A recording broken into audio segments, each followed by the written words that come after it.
So, Bob, I have some emails for you and I to answer from the patrons. They have asked questions, and they will say sometimes, this question is for you and Bob. So let's answer those questions. What do you say, Bob? Let's answer those questions. This is the Psychology in Seattle podcast. I've never said it like that. Psychology in Seattle podcast. I'm your You host, sing it like that. Dr. Kirk Honda, and I am a licensed therapist and a professor.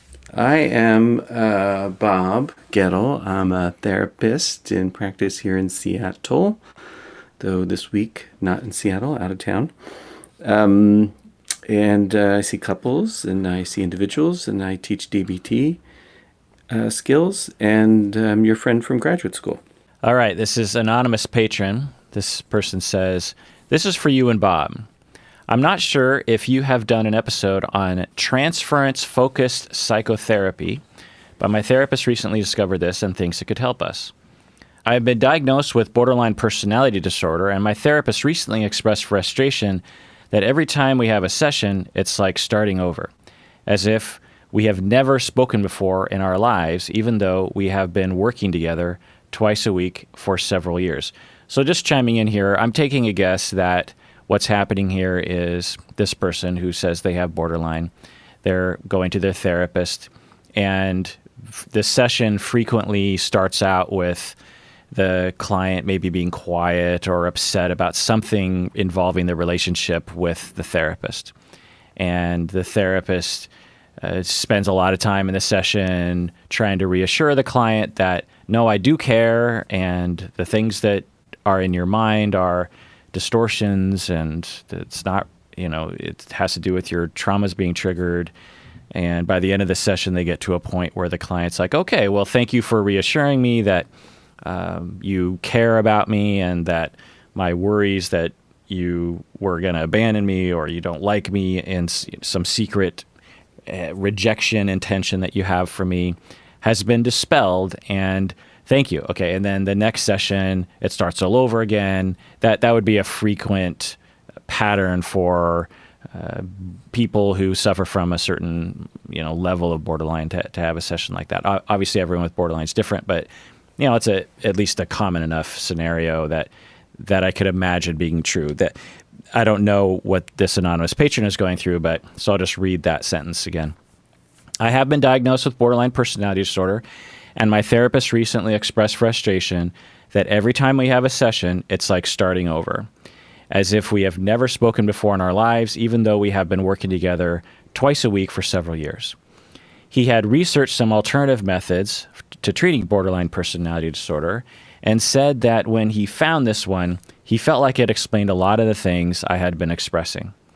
He said I seemed to react to him, and most likely everyone in my life, as if he was my abuser. I had never heard of that before, and it's exactly what it feels like. Everyone is an abuser to me. Can you say a little bit about transference-focused psychotherapy, what it looks like in practice, and its effectiveness for treating borderline personality disorder? Bob, are you familiar with this form of therapy? No, I've never actually heard of it before. I can imagine what it is, but I don't know it. What would you imagine it being? It's a form of psychodynamic therapy where there's recognition of this person carrying their experience of trauma into present moment relationships and having sort of re-experiencing her life and her connections through that lens and making that explicit. Yeah, that's pretty much it. It's right there in the label, transference-focused psychotherapy. It sounds psychodynamic. It sounds, okay, well, you're focusing on the transference. And I had some peripheral knowledge of it, so I decided to look into it a little further. It is indeed a psychodynamic psychotherapy, specifically object relations, designed to treat borderline and maybe narcissism as well. And it's based on Kernberg's object relation model for borderline personality disorder. Are you aware of Otto Kernberg? I know the name. Yeah, he is still alive, I believe, and probably has the most contemporary, understandable cogent, accepted view of borderline and of personality disorders and of psychodynamic therapy. So anyone out there, if you want to really get into the weeds on psychodynamic literature, read some Kernberg stuff, because it's probably accessible enough, especially if you listen to the podcast enough. Anyway, so transference-focused psychotherapy is Kernberg's model that he developed with other people, and it's long-term, and it's intended to not just provide ways of coping, like the way cognitive behavioral therapy might be framed as, but it actually is designed to change the personality so that you don't have the reactivity that requires the coping. And it's very object relations, it's very old school psychodynamic interpretations. Essentially, the therapist, as you said, uses the transference, meaning for those who don't know what transference is, it's basically displacement from our childhood onto our clients or onto our therapists. So whatever sort of issues I went through growing up and had repeated negative experiences or even positive experiences, but particularly negative experiences, I can transfer those onto my therapist, even though my therapist doesn't, quote unquote, deserve that treatment, if you will. So one common transference that people with borderline might transfer is they were abused growing up extensively for many years. And then when they get into a relationship with a therapist and it gets a little deep and a little intimate and a little close, the client then transfers their abuser onto the therapist, and they feel as though the therapist is abusing them.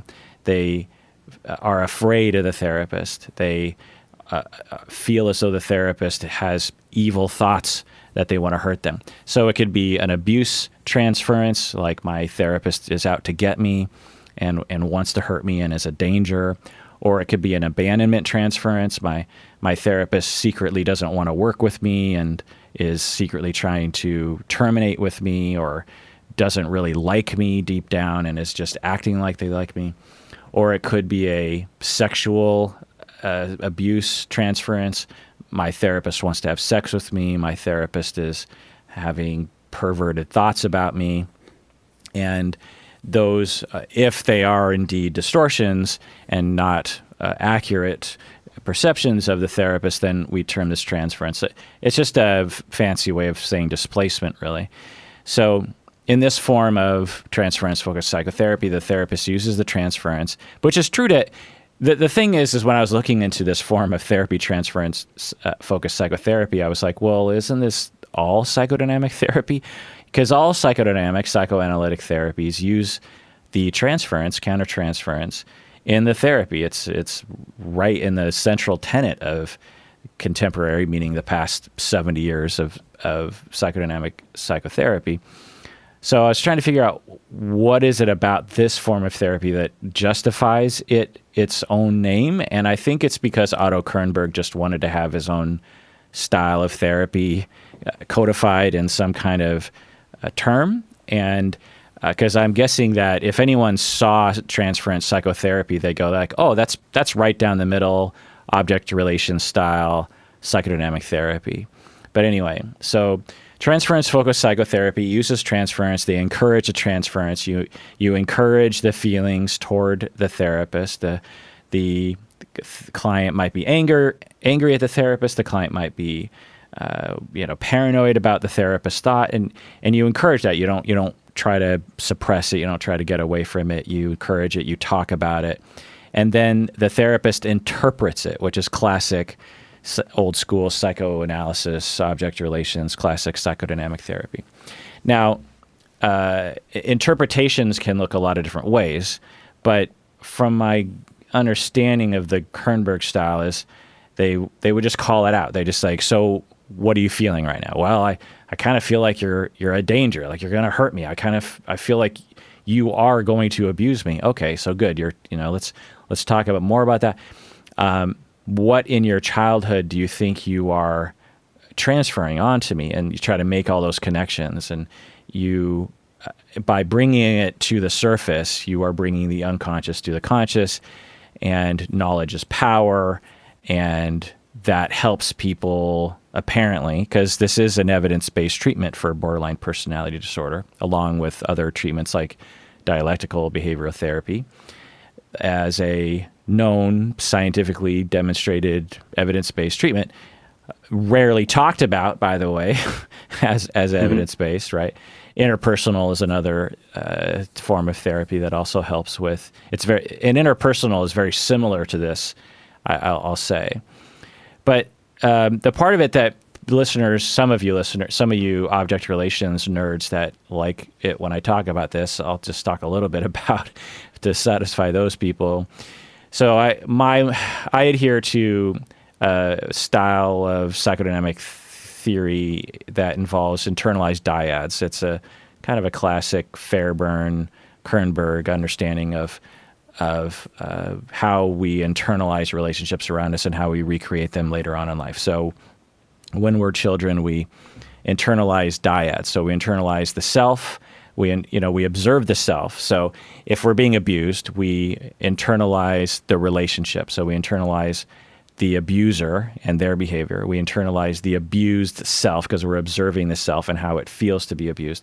And we internalize the emotional energy around that of, bad, horrible feelings. And we internalize the whole dyad. And then later on, through projective identification and splitting, we will recreate those dyads in our adult life. But we will identify with one side while projecting the other side.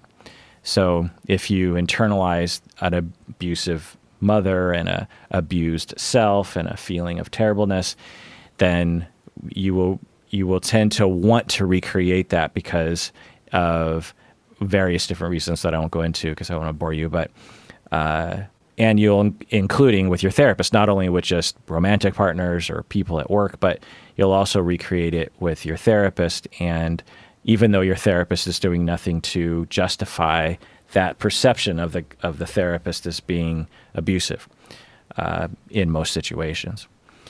To answer your questions, anonymous patron, you asked me to say a little bit about transference-focused psychotherapy, which I did.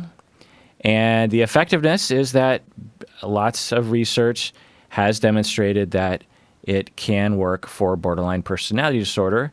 So it sounds like you're in good hands. Now, what I will say is that for me, this is just me personally, it lacks the emphasis on humanistic and relationship elements and empathy, which is emphasized in interpersonal psychodynamic therapy. It also transference-focused psychotherapy doesn't focus on corrective experiences the way that interpersonal psychodynamic therapy does. It also doesn't focus on the counter-transference elements, which I'm sure that they discuss, but it's not as emphasized as it is in other psychodynamic offshoots. And it also doesn't emphasize the systemic or the cultural elements, which is quite common to those kind of old school object relations theories. So I don't know. I just rambled for a while. Bob, any thoughts about that? Well, the thing that stood out to me when I was reading this question was that the therapist was expressing frustration. I'm not sure what the point of expressing that is to the client. And I can imagine that if it's a client that has this kind of transference, that expressing that kind of frustration, at least in the way that I'm reading the letter or the email,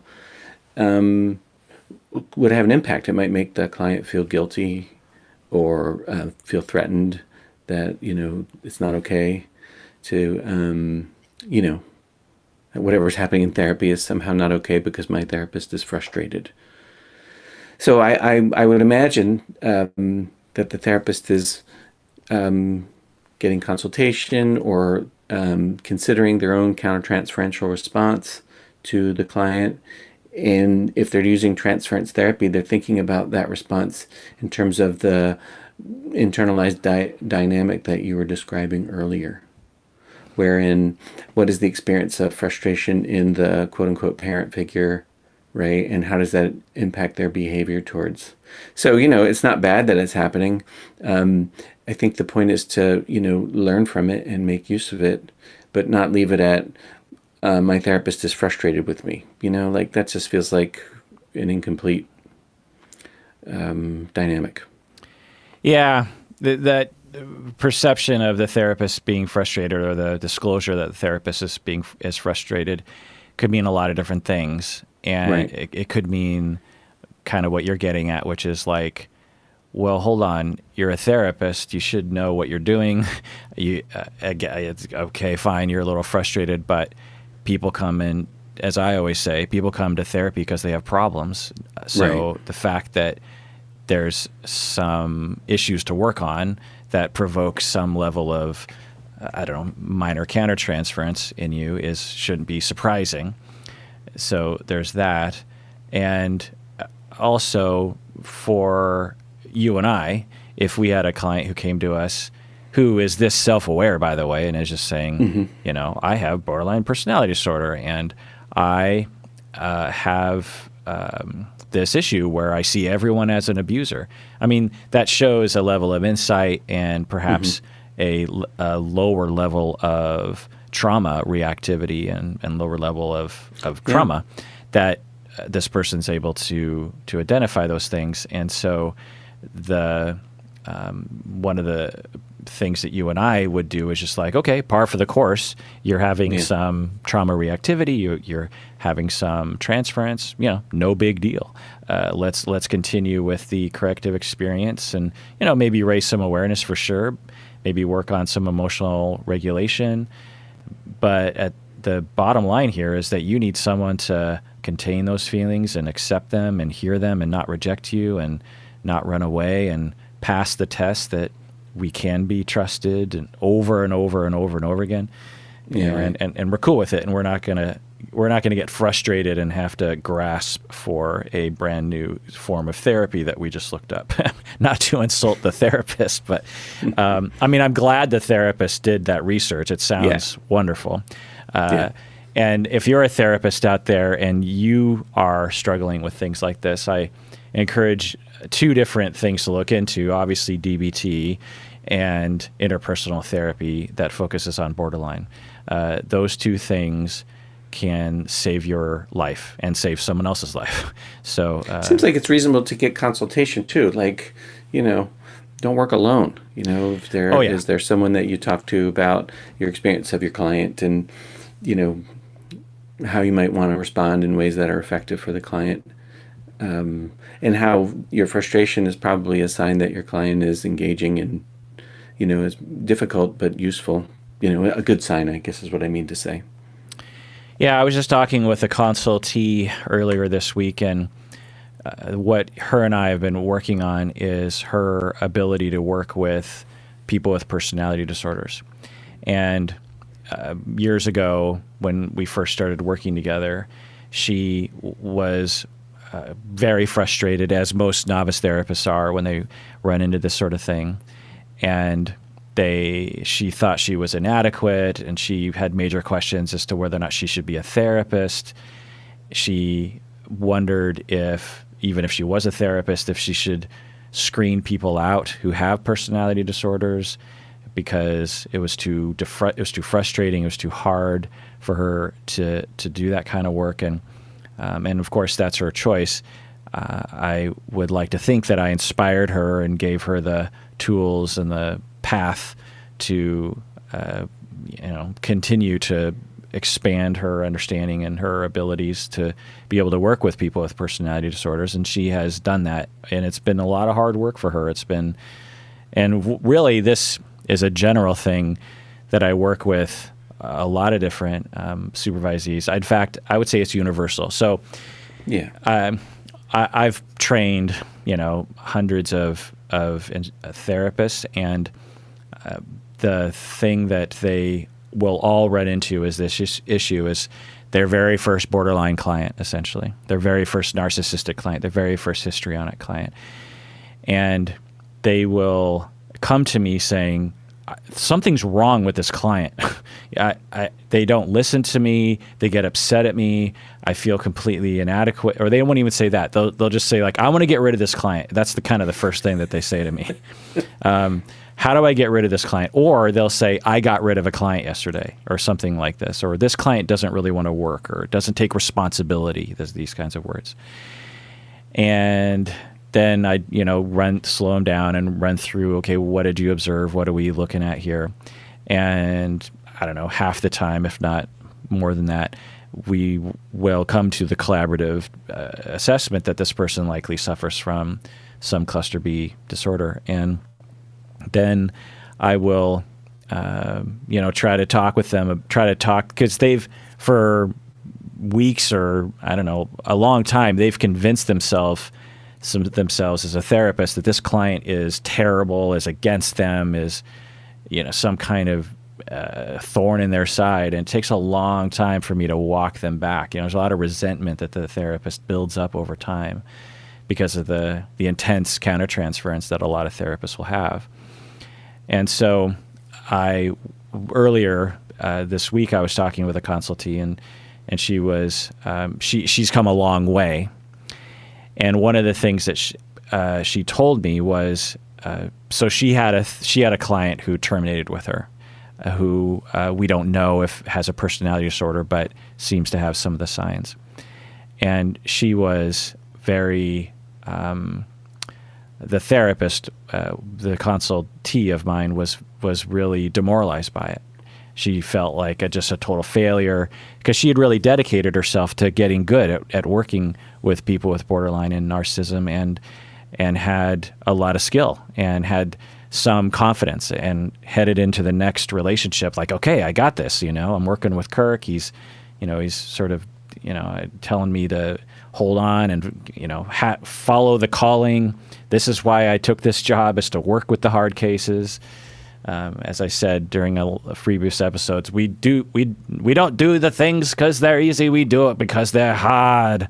And so she was ready to go, and she had the confidence, and then the client terminated with her out of some trauma reactivity, possibly. It's hard to know, and then we were talking, and she just felt completely demoralized, like she was worthless, like she didn't know what she was doing, and should she not be a therapist, or should she, again, that all that inadequacy, should I have never decided to go down this road of trying to help people like this? I'm not good enough for this. And for my estimation, she did all the things that she could have done to help the situation. Sometimes it just doesn't work out. Some clients, they just don't want to work with you, or they're triggered by other things outside of therapy, or something you did triggered them, and you just didn't really know that was a landmine for them, but you did everything you could to avoid those kinds of things. And yet it ended up ending. And the point I'm making here is that it can be really hard to do this kind of work. But Bob, you're so good at reminding me why I started down this road. Do you remember why I started down this road? Because it's hard. You were talking about this person who originally didn't want to work with this kind of client, and how that you've noticed that with consultees, and sort of like their first, go around with the thing, and how frustrating and difficult it could be. I got it. Thank you. Mm-hmm. You had said consult, because I was saying, look into interpersonal, look into DBT, and then you said, well, you want to consult. Okay, so this whole long ass tangent was me saying, I agree with you, Bob. Yes, you should probably consult, because for her, even though she has consulted with me and other people for so long, in the face of the difficulties, the countertransference is so overwhelming for therapists that you will fall into your pit of despair, and you have to be able to consult with someone during those moments and other moments that are common to working with cluster B people, personality disordered people, or any personality disorders for that matter. Right. It's when you and I run into things. In fact, one of the things that I told her, because she felt like such a failure, was, because she listens to the podcast, and I say, when Bob and I run into the same thing you're running into right now, when we have a borderline client who blows out of therapy and we feel like a total failure and we feel like we never knew anything about therapy, we call each other. And we're 25 years into this gig, and we specialize in this kind of thing, and we have tons of confidence when it comes to this sort of thing. And yet, in the face of the difficulty, we have to call each other when we're in a situation like that. So the thing I was trying to encourage her and inspire her was, you've reached sort of the pinnacle of the adequacy and competence, and yet you will still have moments where you just feel completely aimless and incompetent, because that's the countertransference. And it's normal. Yeah.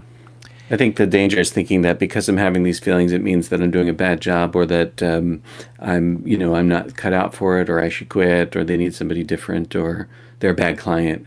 Like, it's normal. So, good to have an outrigger in that canoe. Yeah.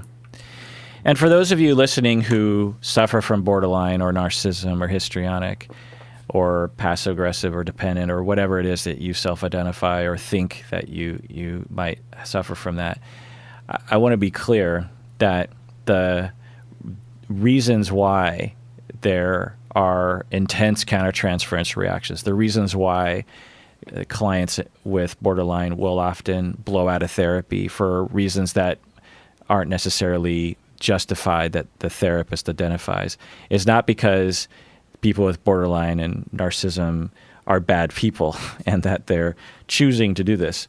It is purely a function of trauma reactivity. When you go through massive ongoing amounts of traumas relationally as a child, you have a form of PTSD, complex PTSD, that gets triggered when someone has the slightest inkling that they are about to reject you or hurt you.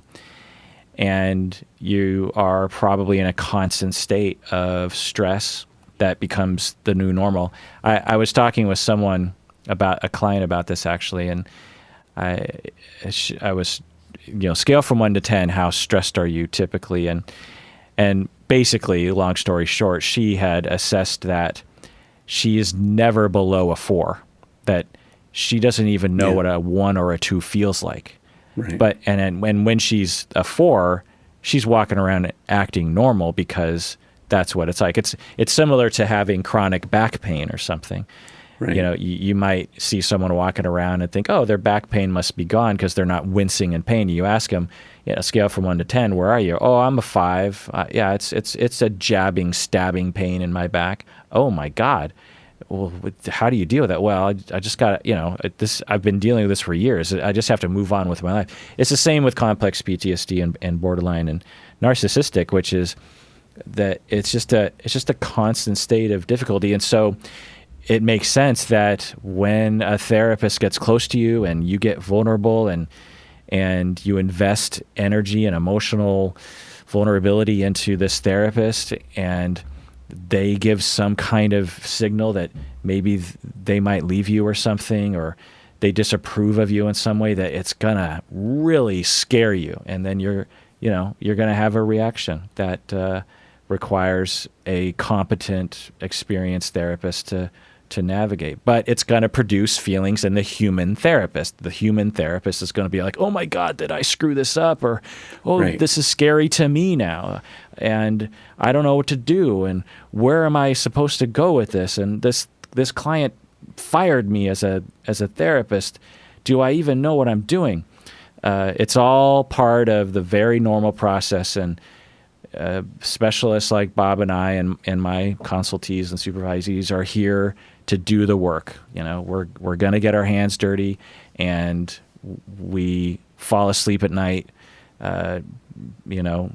knowing that we did our best to try to help people, and we do help people. These kinds of therapies, Bob and I know, have seen success where people learn to love themselves. They learn that other people can be trusted through experience, not through a chalkboard learning. They learn by that worked. Yeah, they learn by actually experiencing a therapist that sticks with them for years. Like, okay, I think I have tested all the different angles of this. this therapist has stuck with me through thick and thin. They must really care about me the way that they have been saying they care about me. Now, for the first time in my life, I can say someone has demonstrated they really care. For the very first time, I can feel I'm good enough to be loved and cared for and not rejected and not abused. And now I can perhaps believe that I'm lovable and perhaps believe that other people can be trusted, and I can relax a little bit because of that experience. So that's what I'll say about that. You know what I'm thinking about? I'm thinking about, the COVID thing, and they're talking about first responders and how stressful those jobs are. And nobody blinks an eye, and they say, some nurse who works in a hospital and they come home and they're from a 12-hour shift and they had a really hard day caring for their patients and there was an intensity to it. Nobody says, well, shit, man, what's wrong with your patients? Right? They just yeah, makes sense. You work with people who are really suffering and, it's life-threatening and it's a big deal. And so, of course, you're trying to do a good job and it doesn't always go the way you want it to. And that's a hard day, right? And everybody's like, yeah, that's a hard day. You should, have a margarita and put your feet up, get a break from it. And so everybody looks at that and they say, well, yeah, it makes sense that, medical people, they would be stressful in that under those circumstances, right? And the difference between medical people and people that do what we do is that it's the relationship that is the hospital, if that's, I don't love my metaphor anymore, but it's the relationship that actually is the thing that's curative, right? That's where the corrective experience is going to be, is in the relationship. And so the relationship's, just necessarily is going to have stress in it. Right. So if I'm a person out there listening and I'm self-identified or I've been identified as having one of these, conditions of, borderline or whatever, and I hear that therapists have a hard time with this, I might think, oh my God, am I some kind of fucking pariah? Am I untreatable? And that's not it at all. You don't look at a nurse and you say, well, they had a tough day today. And well, that means that their patients are, they don't like their patients anymore. They don't like their job anymore. It's they accept that that's par for the course and that that's how it is. Right? And their relationship with their patient isn't the central focus. So it's kind of like an understandable stress response that's maybe amplified by the fact that the relationship is the thing that is center of attention. Medical, it's like the illness is the center of attention. But in therapy, it's your relationship that's the center of attention. So, and people that have these troubles who have been, horribly mistreated in all these ways in which people get mistreated, that's a pretty big deal. That's a lot, right? And here you are brave enough to endeavor to sit with somebody and take a chance that maybe this person could be different and go through hell, right? With somebody, right? Who's going through hell with you, right? Walking alongside with you willingly, happily, because this is what they wanted to do. This gives them their lives meaning and fulfillment. We don't do it because it's easy, but we do it because it's meaningful, right? Even when it's hard. So I don't know that, I think a person could listen to this and think that, oh my God, if I have this condition, my therapist must think I'm a nightmare. It's possible to just recognize that, hey man, it's stressful. You guys are working with really tough stuff and both of you are getting stressed by it from time to time, right? It doesn't mean that it's not worth doing, and it doesn't mean that you both don't want to be there, but fuck it, man, it gets stressful sometimes. Yeah. And I hope that people really believe us. Mm-hmm. And it could be all things. It could be very stressful and hard on us, right, and also meaningful and worth it and why we got into it. Right. When you're a medical person and you save somebody's life, it's like, oh man, that is a hell of a thing. That's a hell of a thing that you've done. A lot of meaning, a lot of bang for your buck, as it were, right? Working with folks who have these kinds of troubles is equally, or maybe even, beauty's in the eye of the beholder, right? To me, it's more meaningful. Working with folks like this and helping people get down the road who have these kind of struggles is more meaningful than if I thought medical stuff was meaningful, I probably would have been a medical person, but I'm not. I'm this kind of person. Yeah. Did you ever think about going into medicine? Yeah, when I was a kid. And then I watched a documentary about arthritis, and it just made me all weak in the knees, and I'm like, nah, I don't want to do that. So I dropped that one. Just arthritis? It's like, Arthritis, yeah. Can you believe it? yeah, I can't remember when it was. I think it was actually after I became a therapist. For some reason, I was getting pamphlets in the snail mail for a neurological degree of some kind, neuroscience, and I very briefly considered that and then thought, my God, the amount of school that I have to go through. Right. And I'm really glad I didn't, because I'm guessing it would have been interesting work, but not as interesting as this work, I think. Let's take a break, and when we get back, let's read some more emails. What do you say, Bob? Let's do it.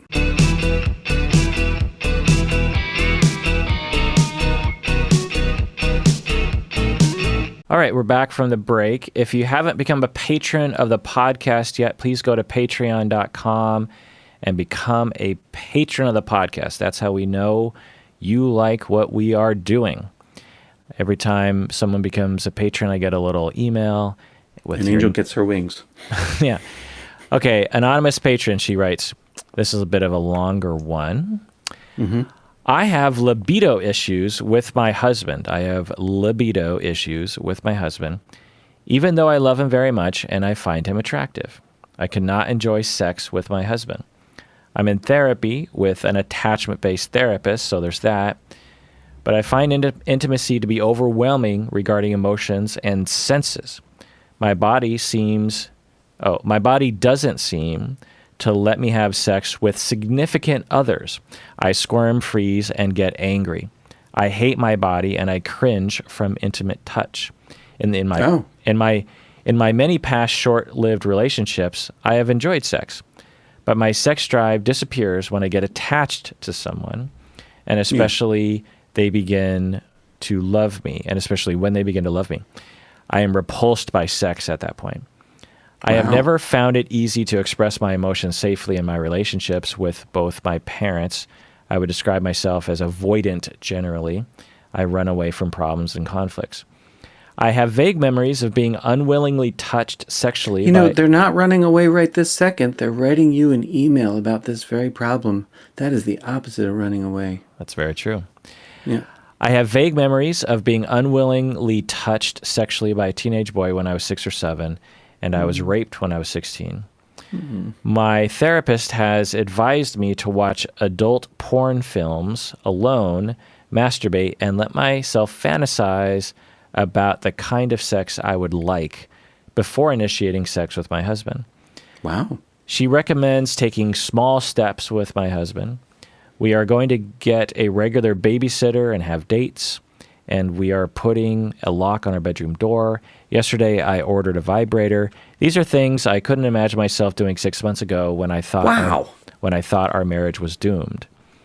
Is this a common issue for people with childhood trauma? What are some things that people like me can do to build their self-esteem, to be able to make love, to heal, and begin to enjoy sex with the person they love? Bob, what do you think? I guess I'm wondering what's the impact of the things that they're doing now. It sounds like they're even impressed with themselves. Over the last 6 months, they've taken these really cool steps and experimented with sex. I'm kind of curious about the porn thing. Did it actually help in some way? Did you enjoy it? Was it fun? And did it change any of the dynamic of eroticism between you and your partner? Like, I'm curious about that. And congratulations on the vibrator. I hope you have fun with it. That's cool. Really cool. Yeah. I guess I don't know a whole lot about sex or sex therapy, but I went to a training once with a fellow called Barry McCarthy, who I just like that guy. He's got a book out there. He's got a couple books out there, but he wrote one with his wife. Her name's like Elizabeth, I think, or Emily. I think it's Emily. Her name's Emily. Anyways, what Barry McCarthy talks about are like these gears of sexuality, of intimacy, where, in the male model of sexuality, it's intercourse, right? And that's considered the right kind of sex to have, and it's supposed to lead to orgasm. Of course, I think only in 30% of women does penile penetration lead to orgasm. Most women don't get off on that sort of thing. They need different kinds of stimulation.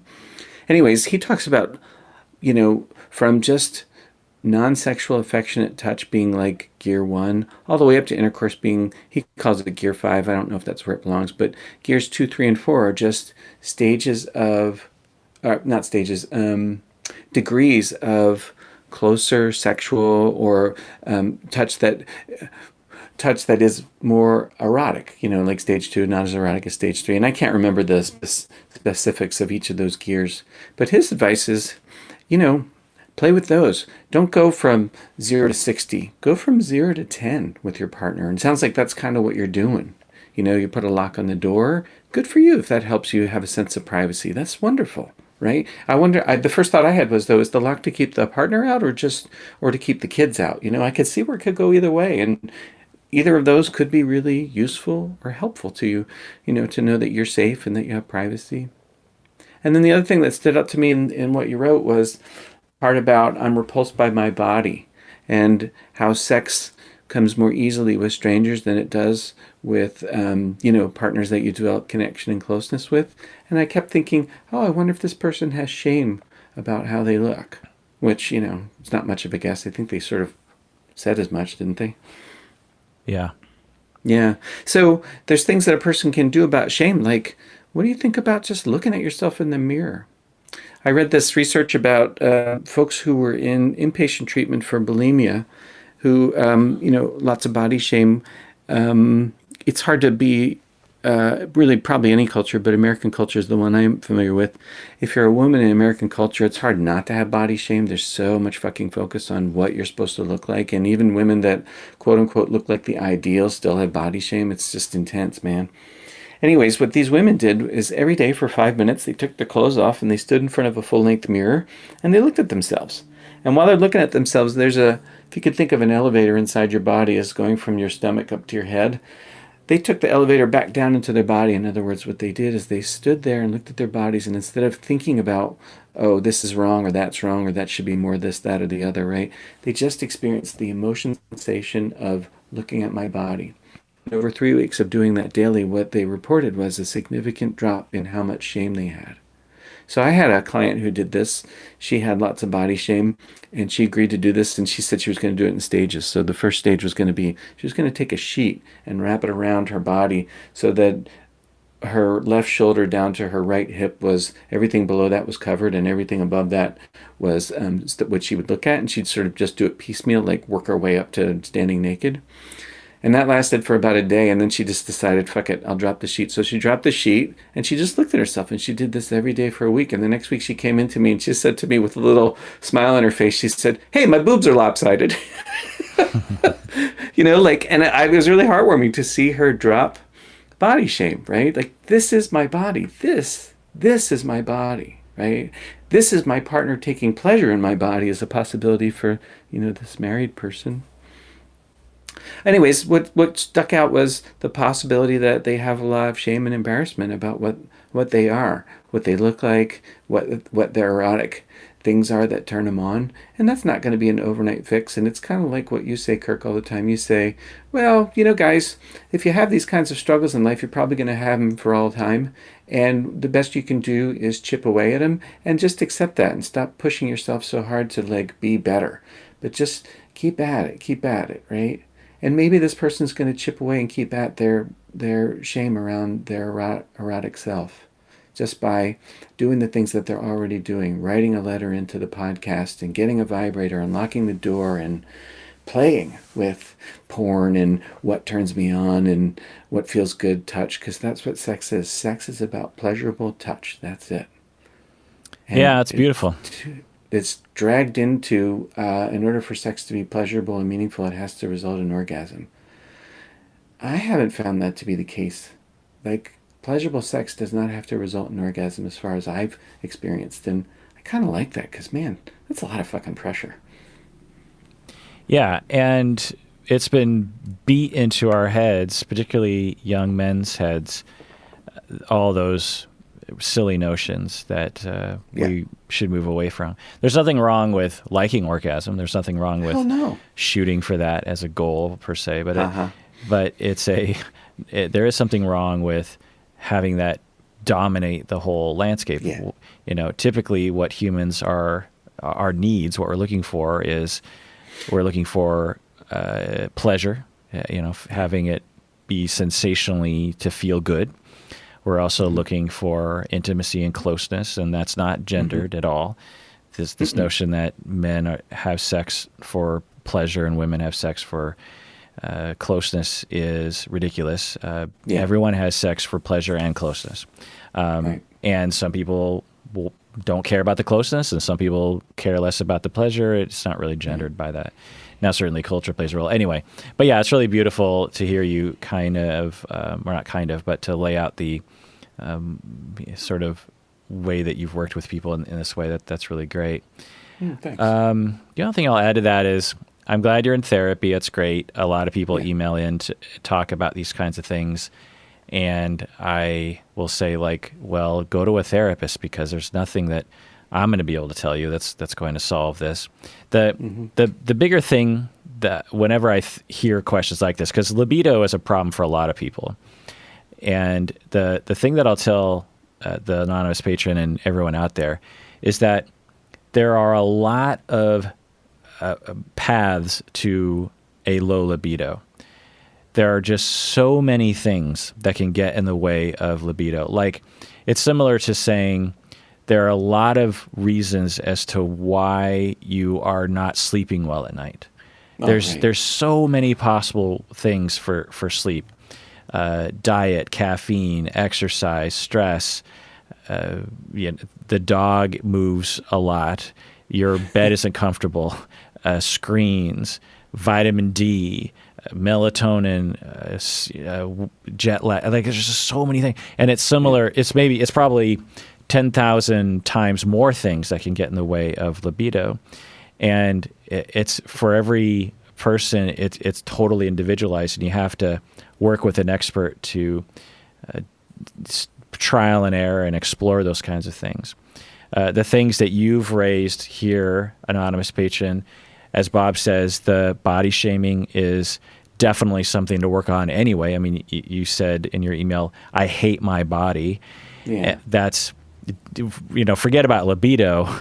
A more fundamental thing is to love yourself, to love your body. You are your body. And to walk around hating yourself is unfair to you. And, some culture element or some human person told you to hate yourself, and that is unfair to you. Never mind libido. Of course, libido is going to be affected by that, because having sex, if having sex involves stripping down, if having sex involves having someone see parts of your body or feel sensations on parts of your body that you don't want to acknowledge, then that's going to obviously compound the discomfort during sex. But you also mentioned that you were sexually abused as a young person, and that absolutely can't. You say, is this a common issue for people with childhood trauma? Absolutely, it could be a factor in one's libido. I've worked with clients on this issue, and again, as similar to the asking someone about their back pain or their stress level, and they say, well, my baseline is a 4 out of 10. Similar to sexual abuse, I will find that I'll ask someone, what's the most relaxed you've ever been during sex? Scale from 1 to 10, with 1 being totally relaxed and 10 being stressed out. What in your entire life, and these are 40-year-old women or men, but it's usually women. What's the most relaxed you've ever been during sex? And they'll be like, oh yeah, probably like a 5. I mean, and they don't even know that that's not fair to them. Right. They're like, well, yeah, sex has always been stressful for me. I've never been really relaxed during sex. And they just think, well, isn't that just sex? I mean, is sex supposed to be relaxing? Sure. That's crazy talk. Sex has never been relaxing for me. I've always had to tolerate the anxiety or the activity or whatever. And then I point that out and I say, oh, well, let's work on that, or let's refer you to a sex therapist. Let's get you to a place where you're a 1 or a 2, because ideally, when you're engaged in physical intimacy with someone, you deserve to be completely relaxed and all of your day's troubles wash away and nothing is interfering with anything. And it's just you and your body and the other person, and you're feeling the sensations, and you're in this amorphous zone of the horizontal mamba, if you will, the two backed beasts, as they call it. I don't know. I'm just remembering what we used to say in college, but so there's probably a lot of other possibilities as to what was the other there's, again, just to rattle off some other possibilities that I've worked with people before. Some people are just really sensitive to touch physically, and they have a nervous system that is just heightened when it comes to physical touch. And so the sort of physical touch they need needs to be extremely controlled, that it can't just be open-ended physical touch. So you don't show a lot of signs of that in Honest Patron, but it's a possibility. So yeah. And by the way, people out there, if you have kids and you don't have a lock on your bedroom door when you have sex, there's something wrong with that picture. You have allowed the boundaries of your life to invade. I mean, it's a stupid way of putting it, but you've allowed things to invade the boundaries of things that you deserve to have. You deserve, if you want to, not everyone wants to, but if you want to have a sex life, you deserve a room that has a goddamn lock that your kids can't just wander in on you. And this notion of, well, getting a lock on a door, I don't know. What? One, you deserve to have a sex life. You deserve to have that boundary. 2, you don't want to traumatize your children if they do happen to walk in. 3, imagine trying to have sex with the notion of, like, my God, what if one of the kids wanders in? I mean, just get a goddamn lock. When I was 18, I walked in on my folks. My brother comes downstairs. My brother's a couple years younger than me. I come home from work. I worked at this movie theater. It's late night. I just listened to the record player, and Danny walks downstairs, and he goes, "Bob, I think there's something wrong with Dad." And I'm like, oh, shit. So I run upstairs, and I hear this, like, wheezing, moaning coming from the bedroom. And wait, did Danny prank you? No. He thought there was something wrong with Dad. Oh. Yeah, so I walk in, and oh my God, did I scare the shit out of my dad. How old are you? I was 18, yeah. Oh my God. So I'm like, oh, sorry, and I shut the door. We never spoke of it. And they had a lock, they just weren't using it. But I don't know what I would have done if the door were locked. I probably would have knocked, because I didn't. Danny's like, well, I think there's something wrong with Dad. I probably would have just had that in my head and stuck with it and not thought, oh, my folks are just, getting it on.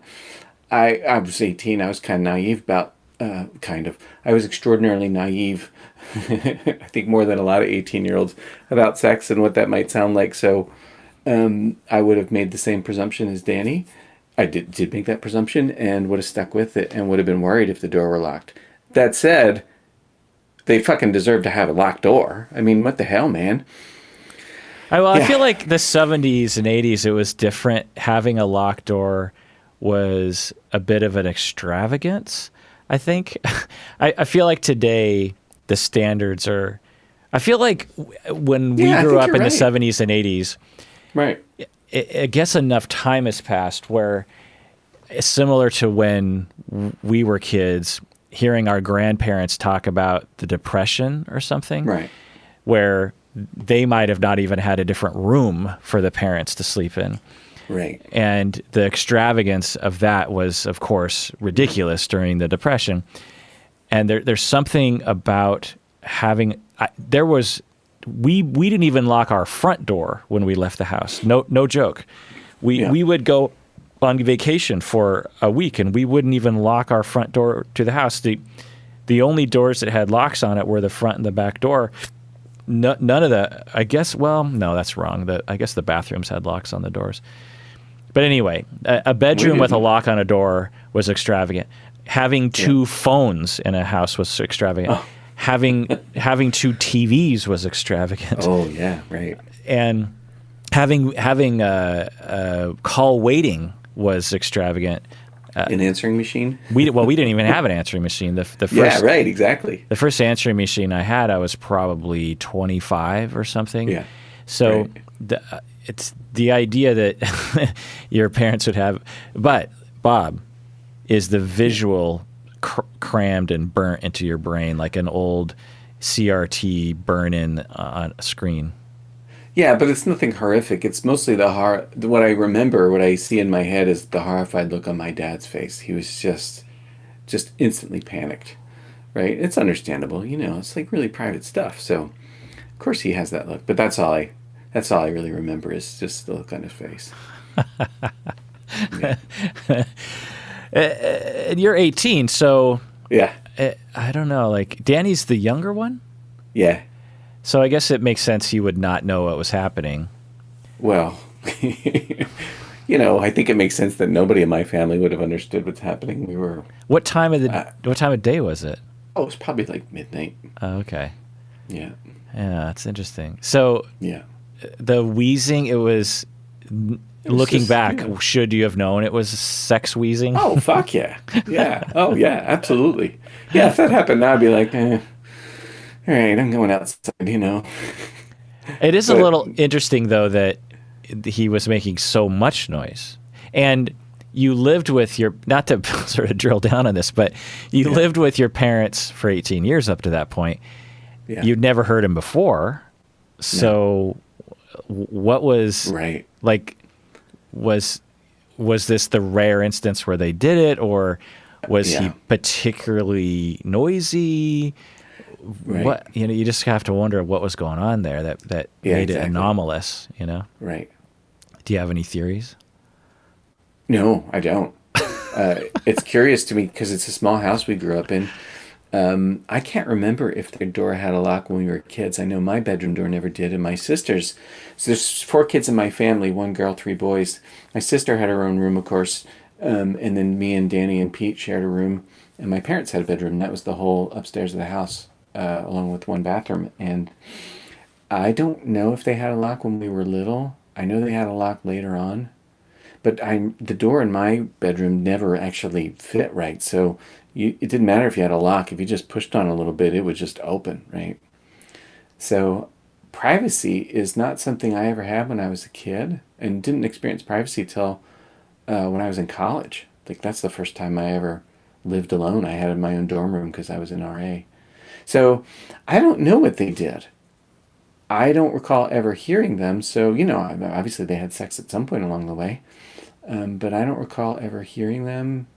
Or what, be kind of interesting to find out now, but I'm not going to ask, and he's passed on anyway, so it's not, right. You know what, my dad would tell me. If I asked him, he would tell me, and I think that one of the things I wish were a little bit different is the way he was around sex. My folks are Catholic, so it's very traditional view of sex, and then you mix that with the 70s, which I think of the 70s as this sort of cultural, I don't know,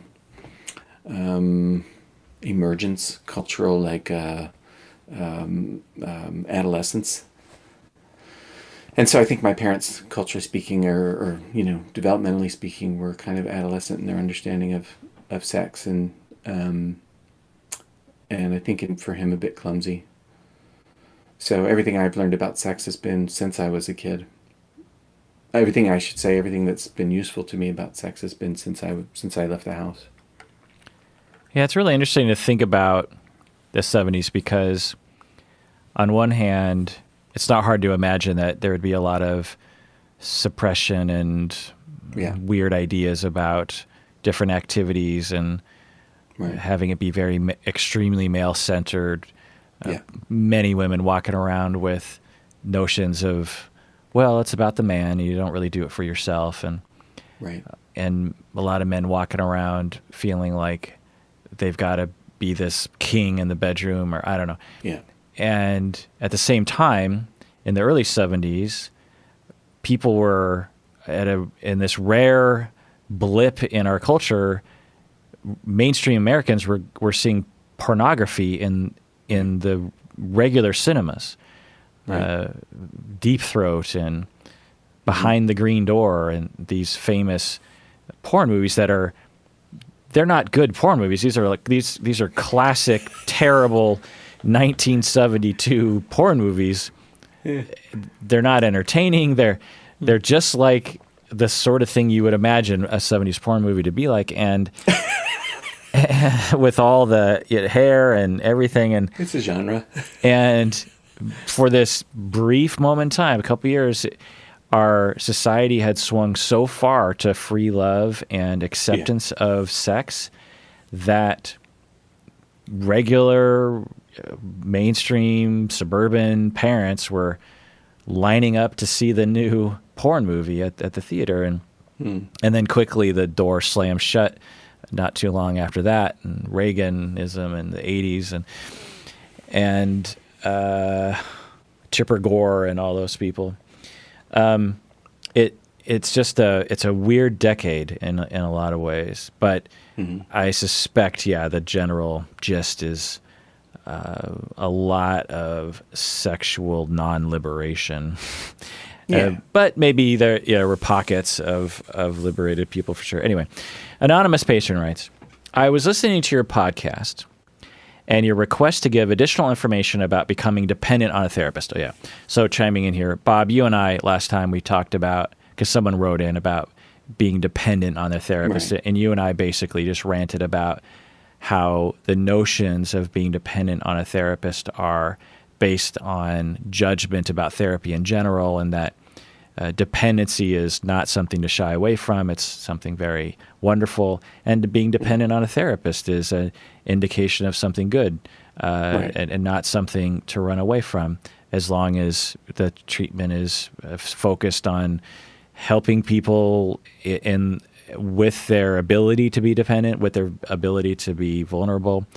Then, of course, dependency is something to revel in. But anyway, and at the end, I asked people to email in if they had anything to chime in. And so anonymous patron, she says, here's my story. I had a therapist that allowed me to text her between sessions. It started out as just a few texts, but then it led to almost all hours of the day. I would ask her to help me get through every single challenge in my day. It then led to asking her for advice, making every decision.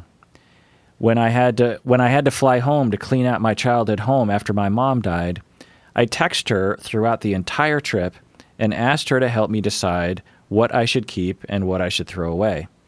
I could no longer make decisions for myself. When things went wrong at work, I texted her. I needed her to validate every thought and every action. I ended sessions with her because I knew that I had become too dependent on her to function in almost every aspect of my life. I could no longer think for myself. So yes, it is very possible to become dependent on a therapist, and yes, it can be detrimental to progress, or even in my case, be harmful. Bob, what do you think about that? I don't know. It's, you know, I'm not sure what to think about this. I read this too, in advance of our talking today, and the couple thoughts I had. One was about, is the person and their therapist talking about what's happening? Like, are they addressing, hey, I've texted you a lot and it's concerning me, or hey, you're texting me a lot and it's a bit. The person doesn't describe the therapist as having their limits transgressed. And one of the things I know about therapists is everybody has their own limit. So I know a very good therapist who does not take crisis calls with her clients after 9 p.m. for lots of reasons. And I know another therapist who does the same kind of work, who you can call 24 hours a day should you need. So it's what struck me about this is, are they able to talk about this experience of relying on the therapist for decision making or for these things? Are they able to talk about it?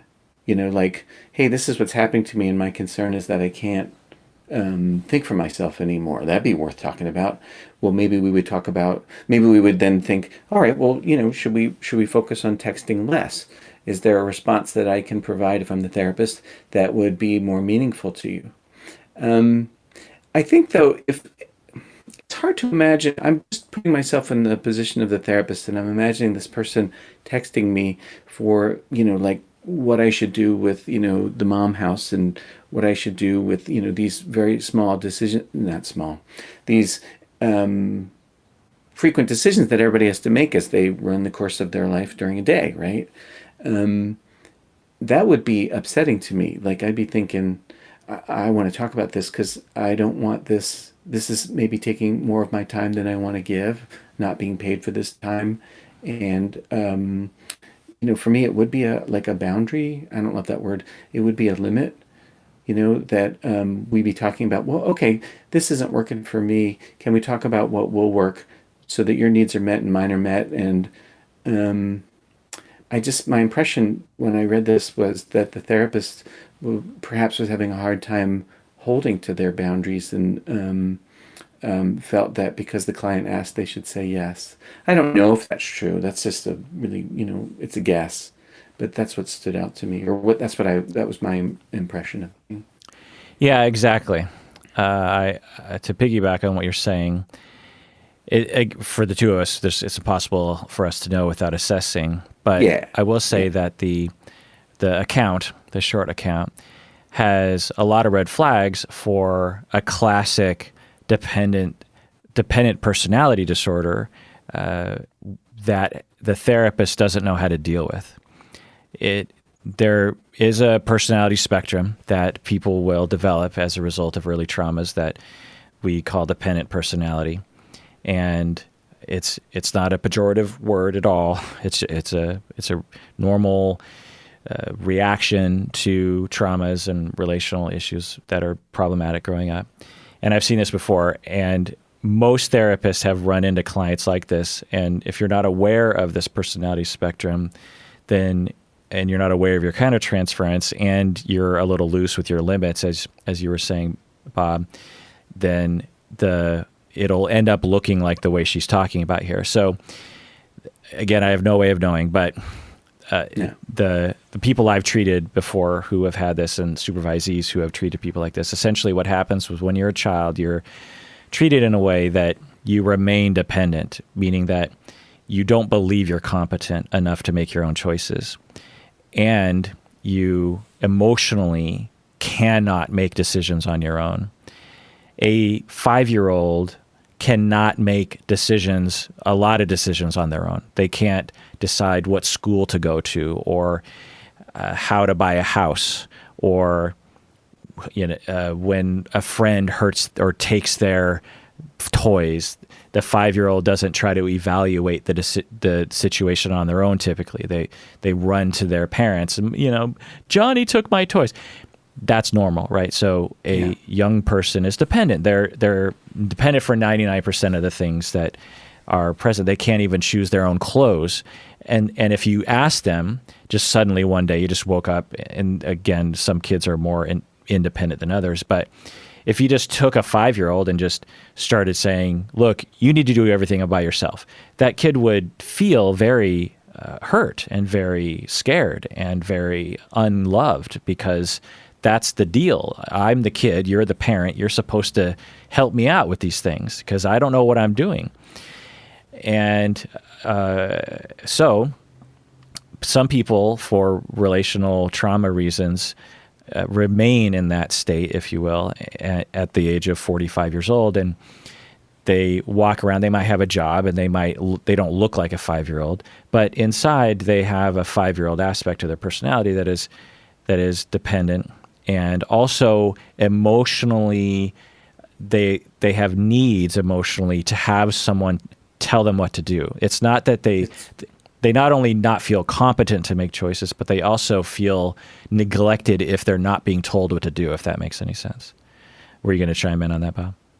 Oh, I was imagining the anxiety that would come up when I'm faced with a decision, that my go-to would be to rely on the other in this kind of scenario. And Right. so, making a decision for myself would feel like maybe breaking a rule, or I might not have any confidence that I'll make the right decision, as if there is a right decision. I might tell myself that there is a right, and God knows I don't know what it is. And nothing like indecisiveness to tell you you don't know what to do Yeah. and you can't figure it out, right? Yeah. And the mechanism of love and security is within the action of being told what to do. So Exactly. to the dependent person, the way they get love is to ask for help and to get help. That's how they feel they can, that's what they think will provide them with emotional and attachment security. But it doesn't ultimately, because through that action, as a 45-year-old, you're made to feel incompetent, like you don't know what you're doing, which conflicts with your needs for power and autonomy and grown-up things. And so what happens to the dependent person is they both reach out for help a lot and will exude this vibe of incompetence that other people just get sucked into, including therapists, while the whole time the client resents the hell out of everyone for telling them what to do. It's like, why can't anyone believe in me? Why can't anyone just let me do my own thing? Well, that's out of one side of the mouth. Well, at the other side of the mouth, it's like, why aren't you telling me what to do? Why are you neglecting me when I reach out to you and ask me to tell me what to do? Okay. So this is a personality disorder that is well understood and has been understood for over 100 years. And somehow in today's world, therapists have forgotten or don't care to look at the literature, and it's literally in the DSM. And yet it's there. And so what a lot of times, and I see it often, because borderline personality is one of those things that a lot of people will hear about, but for whatever reason, all the other personality disorders, which can be just as prevalent, it's like complete ignorance. But anyway, and so what'll happen as a therapist with dependent people, and I have no idea if this anonymous patron suffers from this, but it's just some of the red flags.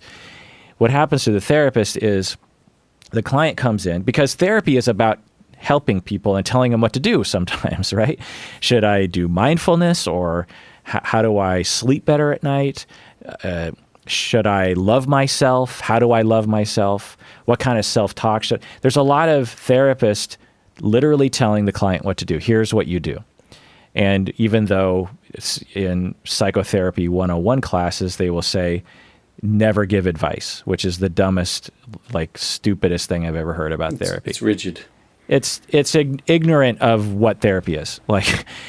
Now, of course, therapy isn't just about giving advice. And if every impulse you have is to just tell clients what to do, then obviously you don't know what a therapist does. But there's plenty of moments where giving advice is fine. Hey, I think, don't kill yourself. Yeah. I think you're beating yourself up right now with your negative self-talk. I don't think you're being fair to yourself. That's advice. You're telling someone how to think. So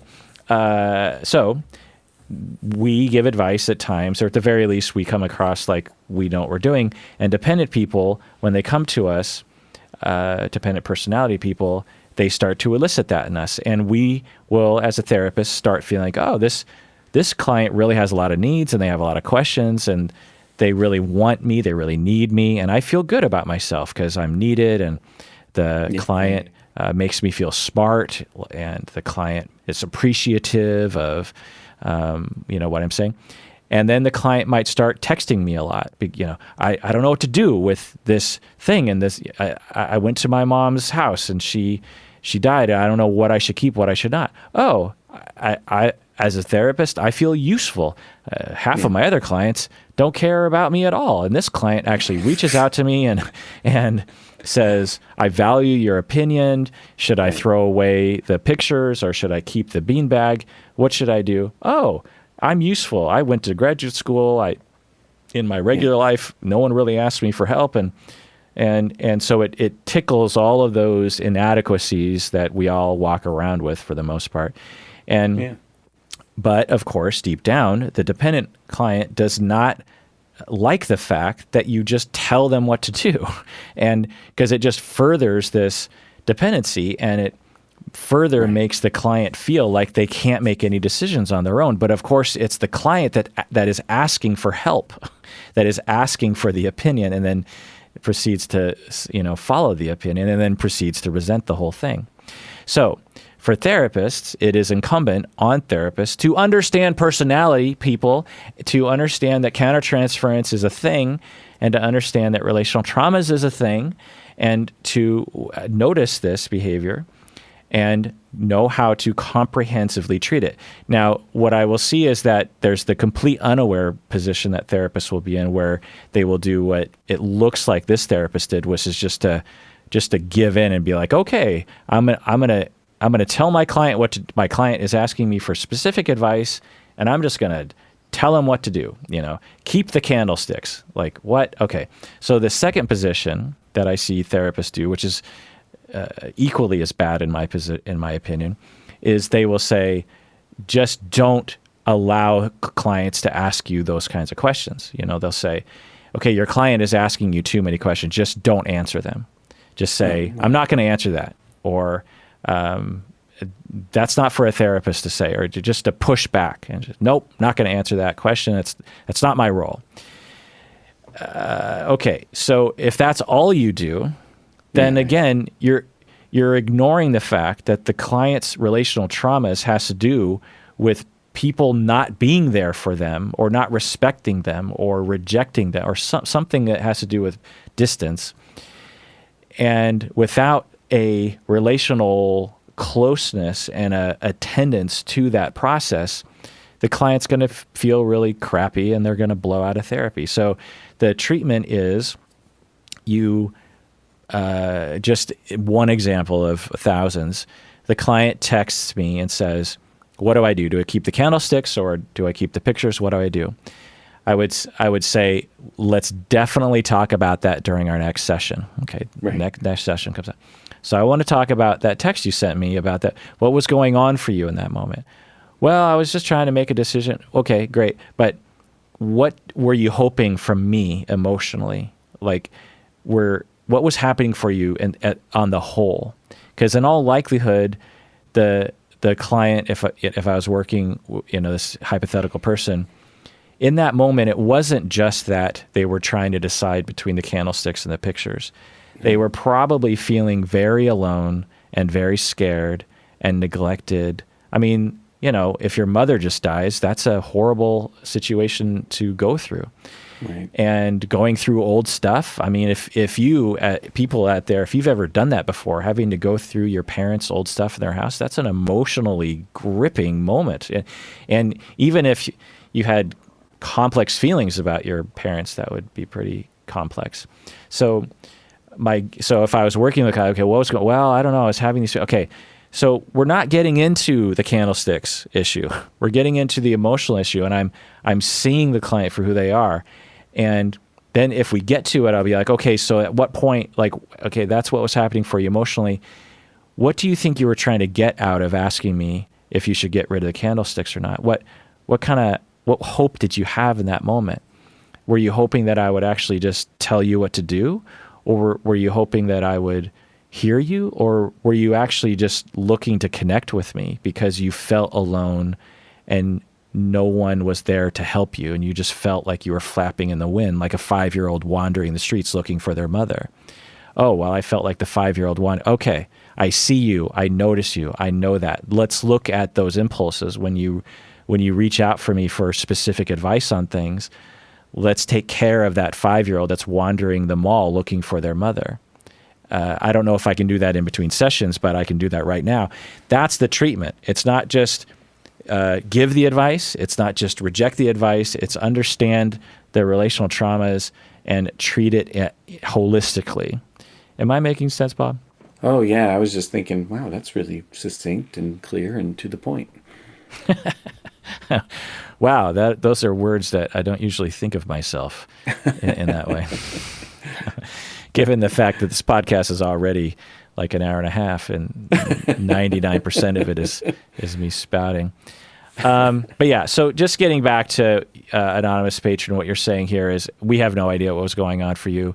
Actually, I went back and forth with her a little bit more, and she has a lot of complicated feelings about the past therapist. So the question of dependency. So is dependency in the way that you and I were talking about it a problem? No. Being dependent on anyone who is a safe person to depend on, like I'm dependent on my wife. I'm dependent on my therapist. I dependent on you, Bob. I need these people in my life. Dependency is good. It indicates that you are acting like a human being and being functional. I'm dependent on water. I'm dependent on calories. I'm dependent on sleep. I'm dependent on human beings. And to be dependent on your therapist is, in a certain definition of dependency, indicates that things are really working and that you're healing and that your therapist relationship is actually helping you. The dependency this anonymous patron is talking about is the personality disorder, I think, or not I think. It could indicate a personality disorder of dependency that the therapist didn't know how to react to because they didn't understand dependent personality traits. And through that relationship, or gave in to the dependency bids. And as time went on, the client slowly started to feel crappier and crappier about themselves because there was no autonomy in those decisions. And there was no attendance to the emotional experience that the client was probably feeling beneath all those dependency bids. Right. And then the client, blows out of therapy. So it wasn't the dependency that was the problem. It was the lack of awareness from the therapist, in my estimation. Of course, I can't know that without assessing it directly, but there's some red flags of that. Yeah. Let's read one more email, Bob. All right. Patron Angela says, I am a graduate student, and I am wondering if you could give some advice on how to manage the boundaries of your role as a therapist and your personal life. How to manage the boundaries of your role as a therapist and your personal life. I can see that when friends discuss their problems with me, I have an inclination to act as their therapist. And they also seem to have an inclination to treat me like I am their therapist. I also find myself acting this way to my boyfriend sometimes, especially when he talks to me about his work stresses or his childhood. How can I make sure I'm upholding boundaries between who I am as a person and my career role as a therapist? Bob, you and I obviously have to mull over this question, or have had to mull over this question, so I'm guessing you have an answer to this. What do you say for Patron Angela? Well, I think what I hear is I don't like that my boyfriend relies on me in this way. I don't like my experience of my friendships in this way. That this isn't working for me. And the other thought I had was, you get a hammer, everything turns into a nail, right? That's just normal for people in their learning. So, and then the third thing I'm thinking is something that you and I talked about last time we were together, which is we both therapize everybody. But we don't do it in such a way as to neglect getting from our relationships, our friendships, our marriages, what we want. Like I wouldn't therapize Colleen at the expense of, my happiness with Colleen. That would be a mistake, right? So anyways, what I heard was maybe it's hard for this person to honor her own desire for more dimensions in her relationship than this particular part of things or this experience of things. Like maybe she wants boyfriend to pay attention to her, or maybe. And I was thinking, well, if that's the case, then what would it be like to speak up and say, I don't really feel it. I don't want to be on duty today, right? Or is that all I am to you? Is like I'm worried that that's all I am. Is that I'm just a helper and that I don't have any value or utility in any other way? Is that like an attachment kind of question, right? Right. So, and that's a good point to make. If you, patron Angela, are feeling put upon and it's a one-way street, then absolutely let's reevaluate that and tell people how you feel about it. But the other part of this that you and I were talking about before, this is kind of a version of the question that we fielded before, which is there's this notion that as therapists, we analyze people, we scrutinize and pick apart. We pull back the skull and look at the brain, and we can see you, and we are a threat, and we judge, and we see your problems, and we don't have problems ourselves, and we are superior, and those notions are silly. Except for the superior one. Yeah. I mean, obviously, and because the thing I think of when I hear this question, because it is something that is a bit of a different question than we've gotten before. Right. Anytime I hear the word boundary, I always think, okay, there's probably something fishy about this notion.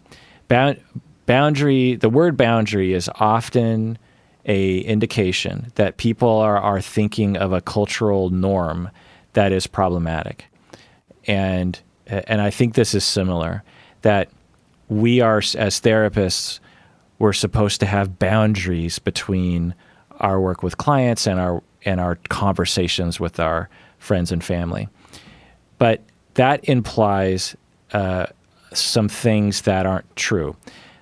For me, and I think for Bob, when we are therapizing people in our offices, we are listening well, and we care, and we feel love, and we're authentic, we're real human beings.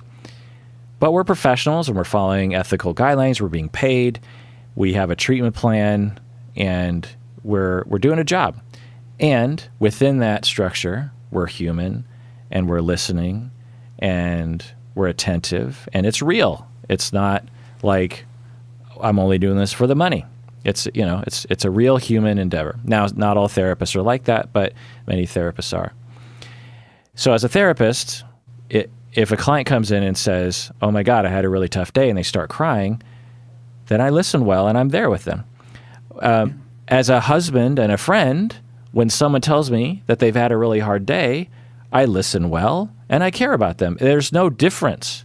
I mean, there's a potential slight difference if I was thinking, okay, how does this fit into the broader treatment of this client? Is this client going to kill themselves? There's certain things that professionally I might very briefly check in on, if at all. But what I'm doing is I'm caring, I'm listening, and I'm there. And if my wife says she went through a difficult day and she starts to cry, then I'm there and I'm authentic and I'm real. So this notion that me as a therapist is different from me as a person is not true. And I find this to be true for therapists as they gain more experience, that in the beginning, they were very different modes for me. There was the me outside of being a therapist, and there was the me as the therapist. And so as I get older, they just start blending. The other thing is as a therapist, if someone was struggling with something that they were confused by, or I don't know, I would strive to understand why their emotions were affecting them, so that I might help them. Same with my friends and family. If they are struggling with something, like, let me give you two scenarios. When our dog died, and my wife was more attached to the dog than I was for various reasons, but there were a lot of moments where she would cry and grieve the loss of the dog, and this was a year ago, and I would be there for her, and I would hold her and be there and listen, and I might cry too, but it was kind of me taking care of her because she was more attached to the dog than I was. And with a client, if they lost a dog, I wouldn't hug them in the same way, or I wouldn't hug them at all because that's just not my style of therapy. But But emotionally, it'd be the same. I would listen. I'd be there. It would be uncomplicated with any kind of treatment plan. It's just like, okay, right now they're having an experience and they want to grieve. Okay, now take another situation where my client is saying something like, I went through this experience at work and I just feel really stressed out. I'd be like, well, what happened? Well, I went into my boss's office and I just felt really icky, and I felt like my boss just wasn't really listening, and I felt like my boss always does this thing where he starts to just rant and rave, and he just starts yelling at everyone. And I don't know, I just feel like I'm a failure. Well, with the client, I would say something like, well, I would say it in a broader term, in a collaborative form of talking, but I'd say something to the effect, I'd have a message of, your boss is an asshole and abusing you, and that's not fair to you.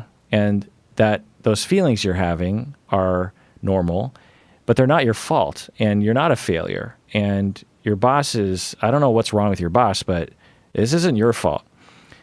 So I would say that to a client. I'd say that to my wife if she had a boss that said the same thing.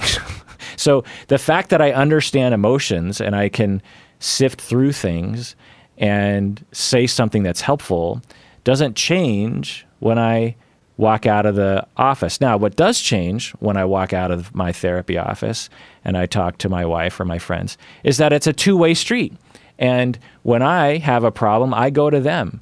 Or when, our dog died, and I was very, very sad about it too, me and my wife would grieve the loss of that together. When a client is having that experience, I don't typically do that, although I could, but I don't typically do that. It's more of a one-way street sort of a thing. So this notion of a boundary between my work as a therapist and my emotional life with my friends and family there's some elements that are different, just natural outgrowths of what the situation calls for, but I wouldn't call it a boundary. Am I making sense, Bob?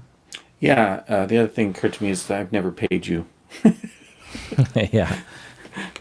Yeah, you're making sense, because I think you're just talking about being a real life human, just a genuine, caring human. And, when I worked for Marsha Linehan, she used to say, are you treating your client like they're your sister or your brother? And if you're not, why not?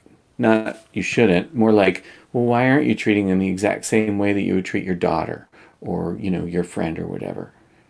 Interesting. Like, being a regular, genuine, real life human is part of what's helpful, part of what's therapeutic, if that's an okay way to put it. Yeah, I like that. Yeah. And she calls it radical genuineness, like real life human. Yeah. Huh. Yeah. I didn't know Marsha Linehan was like that. Yeah. Yeah, and because I was just ranting and raving yesterday to my supervisees about this, that what spurred it? It was a supervisee was saying that she was kind of stressed out from the virus, and she just didn't have the energy that she would normally when she was treating her clients. And she said that she decided to put her therapist hat aside and just listen. She said that. She Wow. said, yeah. She said, like, I just couldn't be a therapist this day. So you know what? I just listened to my clients. And I was like, whoa. We've talked about this before. You did not put your therapist's hat aside and just listen. You put some other hat aside and you put on your therapist hat, and now you're listening, because listening is a therapist. And eventually got to this place of, I said, you put aside your fears of looking like a good therapist, and Brilliant. You decided to be a real therapist and be yourself. Yeah. You put aside the anxiety of the pressure that you're getting from your agency to have concrete symptom reduction. Like, he went from 5 meltdowns a week to 3 meltdowns a week. These Right. kinds of stupid things that are fine to like have as part of your overall picture, but it's not the thing. And so I just harped on that. Oh yeah, because I do it I hear this phrase all the time. Yeah. What am I supposed to do? I'm just listening. I don't know what I'm doing. I'm just sitting there with the client. Because there's this notion in society, and they didn't learn it in their classes, I don't think. It's just something in society, and I also think it's in public health and community mental health, that this quote unquote evidence-based distortion that they have. There's nothing wrong with evidence-based. Of course, we should be evidence-based, but what do you focus on with evidence-based? Anyway, and they believe that, so there's this notion that to listen well, to be with people is somehow not real therapy. And it just drives me bonkers.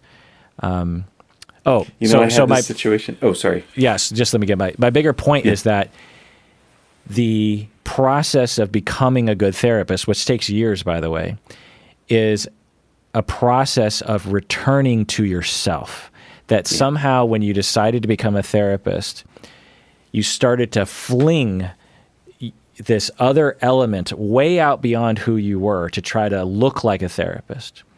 And then as you learn from your clients, as they socialize you about what therapy actually is, your orbit or your parabola brings you back like a boomerang. Eventually you're like, oh, all along, I just needed to be myself. And when I'm doing a role plays in applied couple therapy with people, I will notice that some people, as they're role playing a therapist, they're trying to act like a therapist, and it drives me crazy.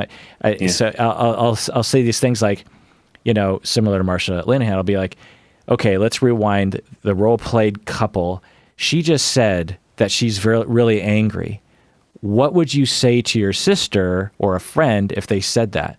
And they'd be like, oh, well, I would say, like, I get it. It makes sense you're angry. Okay, just say that, because they get so hung up on, like, well, what's a couples therapist supposed to say? Like, what would you say to any fucking human if they said they were angry and sad or hurt or upset or freaked out or confused? Like, what would you say to anybody? Being a therapist is being a human in a certain way. Like, to become a therapist is to become more human, to become less of a technical know-how person and more of a human being who gets themselves and gets other people, and that translates extremely well to your friends and family relationships. Anyway, you were going to say something. Sense. Oh yeah, I have this thought probably 4 times a week, which is I'm sitting with a couple and I say to myself, Bob, stop trying to be a fucking couple therapist. Just be here, right? And my best sessions are when I stop trying to be a couple therapist and I just be whatever the hell I am.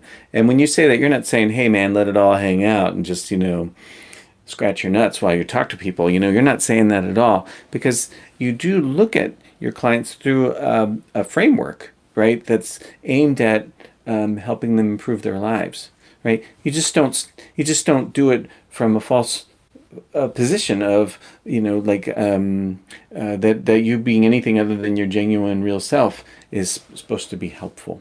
Yeah. Anyways, I like the idea of stopping trying to be a fucking therapist. And I'm 30 years in, and I'm still telling myself, stop being a therapist. Yeah. Be a real person. I'm okay with that.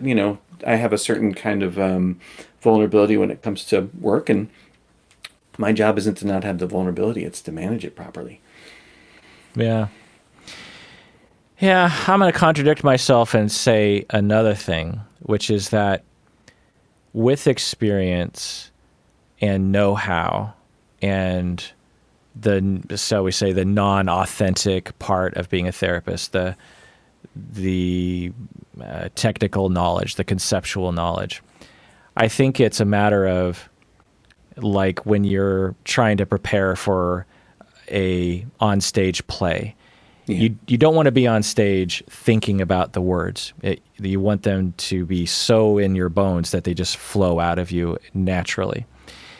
And I think that it's a similar process, or it's analogous to becoming a therapist. You want the technical knowledge to be so secondhand nature to you, so in your bones, that it comes out through authenticity, if that makes any sense. Right. That makes a lot of sense. Yeah, that you're So not like maybe what pulling the things out of person- a book. You're actually exuding the philosophy, if that makes sense. It can be frustrating, but one of the things that might be happening for this person is they're just a novice and they're in their development, and everybody goes through that, and it's on the one hand crappy advice to just say hang in there, but on the other hand there's nothing we can do but go through our own development. So Right. Yeah. And Patron Angela, if you like to have boundaries in that way, then by all means, go for it. You don't have to be like me and Bob. So do what works best for you. yeah. I guess that would have been a much shorter answer than what we gave. All right. Well, that does it for that rambly episode of Psychology in Seattle, in which we answered patron emails. If you have questions for Bob, you can go to the website and click on the contact page thingy, and in the short message say, like, this is a question for you and Bob, that kind of thing. And I'll make sure to put it into the notes of when I talk to Bob. It always makes it easier for me to just kind of plop it in there. Final word on today's episode, Bob. Oh, shit. I have nothing. Well, that does it for that episode of Psychology in Seattle. Thanks for joining us out there. Please take care of yourself and, be cool with the fact that you got nothing, because You deserve it.